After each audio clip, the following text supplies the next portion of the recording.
মাছের ডিমের বড়া হয়তো আপনারা অনেকেই বানিয়েছেন, কিন্তু এইভাবে একবার বানিয়ে দেখুন, এতটা স্মুথ এবং এতটা খেতে মজা হয় বলে বুঝাইতে পারবো না। আর এইভাবেই বারবার খাইতে মন চাবে, মনে হচ্ছে না আমি মাংস খাচ্ছি। ইস, কি যে অসাধারণ হয়েছে খাইতে। এভাবে শুধু সালাদ নেবেন আর মাছের ডিম নেবেন আর একটু লেবু নেবেন, আর কিচ্ছু লাগবে না।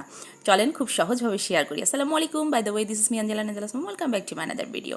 তা আমি এখানে নিয়েছি রুই মাছের ডিম, সাথে নিয়েছি কয়েকটা আলু এইভাবে কিউব করে, দিয়েছি পেঁয়াজ, 2 রকমের পেঁয়াজ কাটা, আর আমি একটু স্বাদের জন্য দিয়েছি কিছু রসুন, আপনারা চাইলে স্কিপ করতে পারেন। তো এখানে আমি মাছের ডিমটা ভালো করে ধুয়ে নিয়ে ওই যে ছোটো ছোটো করে একদম পেঁয়াজ যেটা কেটে রেখেছি সেটা দিয়ে দিলাম। সাথে দিয়েছি একটু মরিচের গুঁড়া, একটু লবণ আর একটু হলুদ। তারপরে দিয়েছি আদা বাটা আর একটু রসুন বাটা, সাথে দিয়েছিলাম গরম মশলার গুঁড়া। তো এগুলো দিয়ে আমি ভালো করে মেখে নিব। তো এখানে আমি একটা লোহার কড়াই বসিয়ে দিয়েছি, আর এটা কিন্তু বড়ার শেপ করে করে আপনাকে ভাজতে হবে। তো এটা কিন্তু মাছের ডিম কারি বলতে পারি আমরা। এত অসাধারণ, এত মজা, আমি জাস্ট এটা দিয়েই শুধু খেয়ে যাচ্ছি, এটাই দিয়ে খেয়ে যাচ্ছি, আর খুব সহজভাবে আপনাদের সঙ্গে শেয়ার করছি।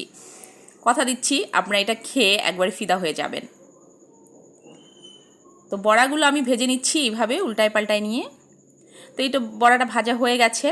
তো যেগুলো পরে ছিল সেগুলো আবার দিয়ে দিলাম আমি। তো যাই হোক, ভাজার পরে আমি আবার কড়াইটা পরিষ্কার করে নিয়ে এখানে আবার একটু তেল দিয়ে দিচ্ছি। তেলটা চারপাশে ছড়াই ছিটাই নিয়ে এখানে আমি আলু যে কিউব করে কেটে রেখেছি সেই আলুগুলো একটু ভাজা ভাজা করে নিব। একদম ব্রাউন কালার না হওয়া পর্যন্ত আমি ভাজবো। তার আগে একটু হলুদ দিয়ে দিলাম, একটু দিলাম লবণ।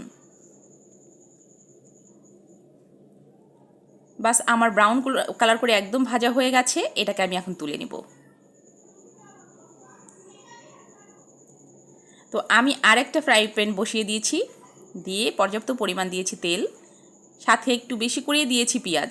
পেঁয়াজের পরিমাণটা একটু বেশিই দিবেন, আর পেঁয়াজটা কিন্তু অবশ্যই এখানে ভাজা ভাজা করে নিতে হবে। এই পেঁয়াজ কিন্তু ভাজার উপরেই টেস্ট হয় এই মাছের কারি।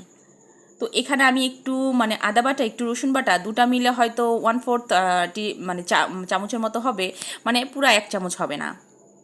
তারপরে আমি ভালো করে এটাকে কষিয়ে নিয়ে তারপরে একটু হলুদ দিয়ে দিচ্ছি, একটু দিচ্ছি লবণ, আর দিচ্ছি মরিচের গুঁড়া। আর এই যে রসুনগুলো কিন্তু আমি দিয়ে দিয়েছি। হ্যাঁ, তবে এখানে আমি 4টার মতো টমেটো ব্লেন্ড করে রেখেছিলাম, অবশ্যই টমেটোটা দিবেন। তো টমেটোটা দিয়ে আমি একটু কষিয়ে নিচ্ছি ভালো করে। কষানোর পরে সেই যে ভেজে রেখেছিলাম আলুটা, সেটাই দিয়ে দিচ্ছি। তো এটাকে আবার ভালো করে কষিয়ে নিতে হবে। মনে রাখবেন, মশলা কিন্তু ভালো করে কষাতে হবে, নাহলে টমেটোর একটা যে গন্ধ থাকে সেটা কিন্তু থেকে যাবে, একদম মজা করবে না খেতে। তো আমি এখানে ভালো করে কষিয়ে নিয়ে এখানে আমি পানি দিয়ে দিয়েছি। পানি দেওয়ার পরে আরেকটু কষিয়ে নিচ্ছি। নেওয়ার পরে আমি যে মাছের বড়িগুলো করে রেখেছি, বড়াটা, সেই বড়াগুলো আমি দিয়ে দিচ্ছি। তবে এখানে কিন্তু টেস্ট বাড়ানোর জন্য আপনাকে চিনি দিতে হবে। চাইলে আপনারা চিনিটা স্কিপ করতে পারেন, কিন্তু আমি আমি বলবো যে আপনারা চিনিটা অ্যাড করবেন। তো এই তো আমার অনেকটা হয়ে গেছে। নামানোর আগে আগে আমি এখানে জিরার গুঁড়া দিয়ে দিচ্ছি। আবার ভালো করে নেড়ে চেড়ে নিচ্ছি। দেখতেই পাচ্ছেন একদম ঝোলটা গাঢ় গাঢ় হয়ে গেছে। আপনারা চাইলে কিন্তু আরেকটু ঝোল রাখতে পারেন, কিন্তু আমি এইভাবে খেতে পছন্দ করি, তাই আমি এইভাবে নামিয়ে ফেলেছি। এই যে দেখেন আমার ফাইনাল লুক।